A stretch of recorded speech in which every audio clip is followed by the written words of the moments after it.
Welcome to the tutorial Importing a Model. In this tutorial, I'm going to show you the preliminary steps needed to break down a cutout character. But before we begin, I wanted to refresh everybody's memory about the keyboard shortcut set that we're using. So we're using the Adobe Flash keyboard shortcut set, and what that means is that all the keyboard shortcuts that I use are similar, if not exactly the same shortcuts that you would use if you were using Flash. And to change your keyboard shortcut preferences, you would go to Animate Pro, Preferences, or in Windows, Edit Preferences. And then under the first tab, Shortcuts, you could select Adobe Flash from the drop-down menu here. So you might have yours set to Toon Boom Animate by default. I know when you first install the software, you're given the choice. Some people can't decide right away which set they want to use, and often they end up selecting the Animate keyboard shortcut set by default. So if you do this here and you say OK, you should have the same keyboard shortcuts that I use, and it'll be easier for you to follow along with the tutorials. So to begin, I took the Karate Rabbit from, I believe, the Gathering Content tutorial, and I finished coloring the three views that I had, the front, three-quarter profile, and profile views, and then I actually put them all in the same cell, the same drawing layer. And I think these two are actually blank now, so I can just get rid of those. So they're lined up like this. And I did this because I want to create a template for the Karate Rabbit so that I can bring it into a different scene, actually create its own scene. And this is very typical in the industry, that a character will have its own scene with all its different parts and all its different views.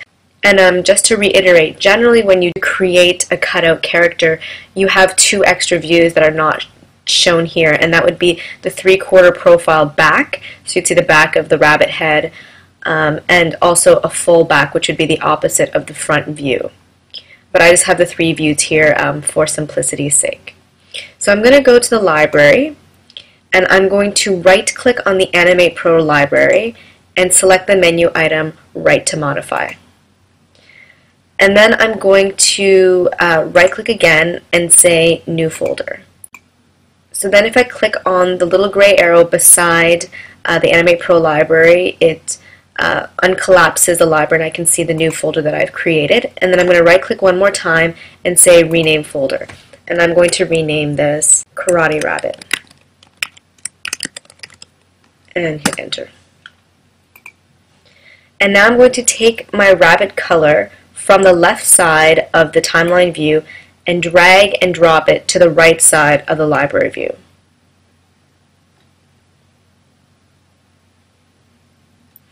And now I'm given the opportunity to rename my template, and I'm going to rename it Karate Rabbit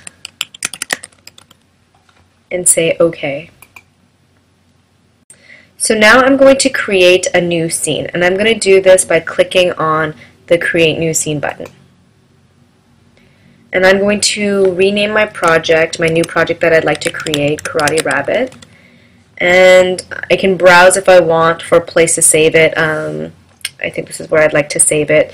And once again, you can change any of your scene settings, but I'm going to leave mine as is. And yes, I'm going to save what I did in this scene. So now we're in our new scene, Karate Rabbit. And I'm going to go back to the library. And this time I don't have to right-click on it and ask to have the rights to modify it, because I'm not going to modify anything. I'm just going to take things from the library. So I'm going to click on my Karate Rabbit template, and I'm going to drag and drop it either into the left side of the timeline or directly into the camera view. And so now I have my template laid out. So this is not exactly what we want. We would like to see our rabbit, the three views, on three separate layers, but in the same column in the timeline, and also be overlapping in the camera view. So I'd actually like them lined up so they're one on top of the other. So to do this, I'm going to create three new layers. I'm going to click on the Add Drawing layer 3 times. And then I'm going to rename them accordingly by double-clicking into the field. I'm going to call this one rabbit_front. This is going to be rabbit 3. 3/4 is often denoted by a 3 and a Q instead of a 3 and a 4, one beside each other. And rabbit profile, like this. So there are a few things that we can use to help us align the rabbit correctly. And the first one is the drawing grid. And you can access the drawing grid in several ways. The first one being is if you go to the View menu and select Grid. Alright, so you have to actually click in the camera view and make sure that this red line, the focus, is around the camera view. And then you can go to View, Grid, Show Grid. Or you could go to Windows, Toolbars, and bring up the Camera View toolbar. And as you can see, the grid icon is the first depressed icon in the toolbar row. So now I'm going to click on the rabbit color layer and select the first rabbit. I know for a fact that I have all of his parts selected because I grouped him earlier before I created the template by using the keyboard shortcut Command G on Mac or Control G in Windows. So then I can use the keyboard shortcut Command C for copy or Control C for copy in Windows, and then click on the rabbit front layer and use the keyboard shortcut Command V. So now he exists in both layers. I'm going to do the same for the 3/4 view.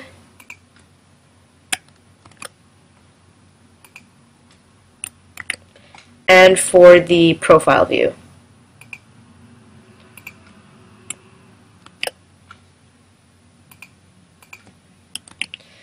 So this way I have a safety. I have the rabbit color with the 3 views still there.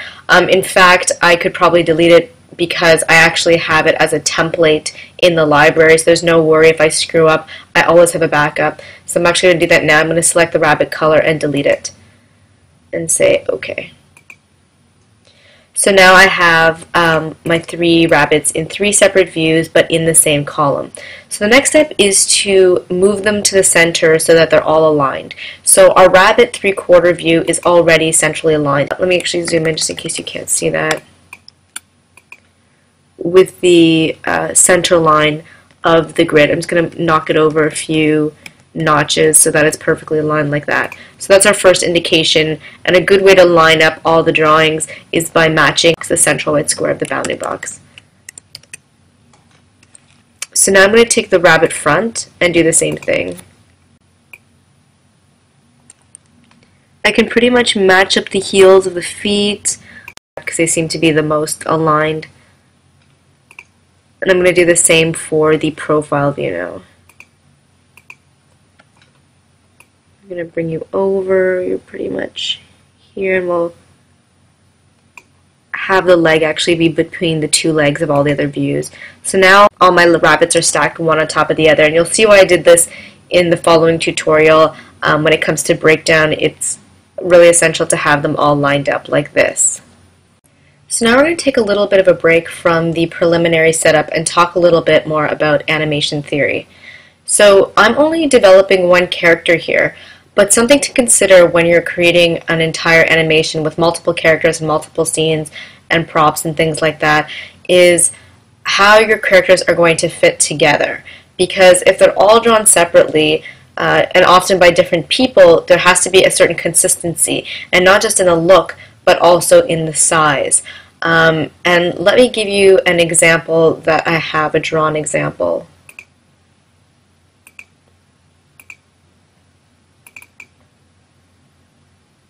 So when we're looking at size relationships between characters, it's often good to do something called a lineup. And that's a lineup of all of your characters in the same scene, particularly on the same drawing. So like what I did with the rabbit in the rabbit template. In the rabbit template here, I had all 3 of my rabbits together in the same cell of the same drawing. So when we look at a character lineup like this, the benefit of doing that is not only having characters of different heights and volumes, so you have a bit of a variety, but also seeing how they measure up. You might have a very tiny hero and a gigantic villain. You know, you want to see that proportion because only the concept artists, the character creators, would know what the relationship is supposed to be if they are laid out like this. Because if you're given the bad guy and he's the same size as the hero, but in the creator's mind their size difference is enormous, well, if it's not done in a lineup where they're beside each other, how is anyone going to know that? How is anyone going to know how much smaller the hero is than the villain? And so the best thing to do is, after you've drawn all your characters, is to use the field grid not only to shrink them and make sure that they are within the field grid, but also to line them up so that whenever you hand this drawing off to an animator, the posing and layout artist, the person who does scene setup, they can tell what the characters are supposed to look like in relationship to one another. The second issue that you might come across when you're drawing characters is that you draw them maybe quite large, extending beyond this 12 by 12 field grid, and then you shrink them down. Well, what's going to happen is something that looks like this.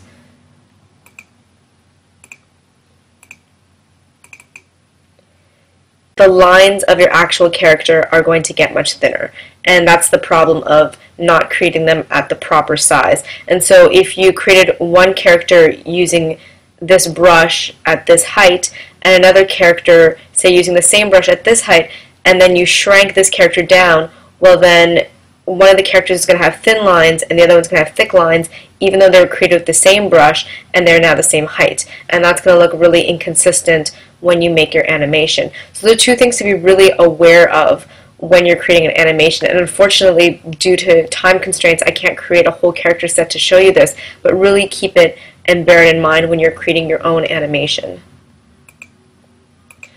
So I've already given you 2 tips on how to keep your characters in check and in proportion. The first being the field grid and the second one being the lineup.